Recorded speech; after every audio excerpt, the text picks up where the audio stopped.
कैसे हो? बढ़िया सर। रिजल्ट कैसा रहा तुम्हारा? और वो तो आपके सामने। उम्मीद। मैं देख रहा हूँ आपका जनरल रैंक 1।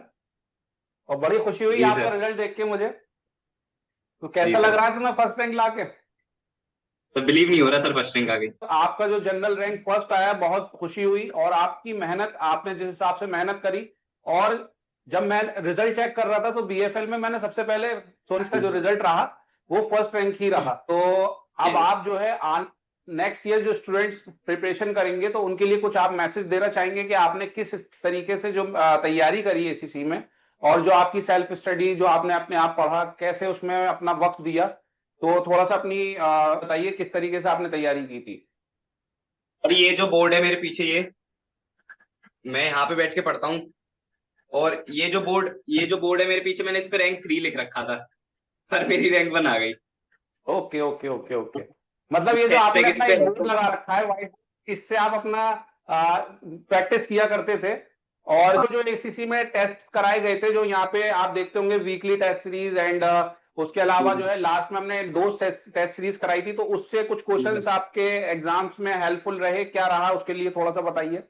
सर, उससे आपकी टेस्ट सीरीज से मेरे को काफी फायदा मिला, क्योंकि आपकी जो टेस्ट सीरीज का पैटर्न था ऑलमोस्ट वैसे ही पैटर्न मेरा पेपर में भी रहा था। और मेरे जितने नंबर मेरे आपकी टेस्ट सीरीज में आते थे, मेरे एग्जाम में भी उतने ही आए हैं।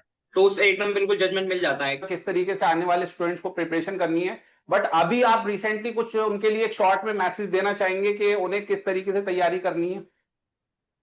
जी सर, तैयारी के लिए तो मैं बस यही बोलना चाहूंगा कि मेनली बीए फॉरेन लैंग्वेज में इंग्लिश है, तो इंग्लिश तो पूरी करके जानी है।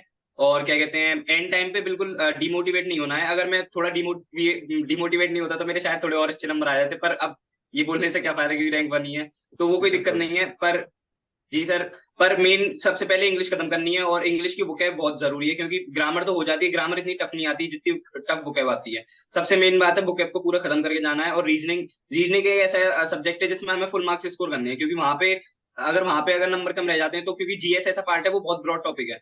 वह जीएस को हम कितना भी कर लें, कुछ ना कुछ क्वेश्चन हमारे छूट ही जाते हैं। इसीलिए इंग्लिश और रीजनिंग और दो तीन सब टॉपिक्स और हैं, जिनको हम अच्छे से करके जाए तो डेफिनेटली हमारी अच्छी रैंक के साथ हमारा सिलेक्शन हो जाएगा। बहुत मेहनत की आपने।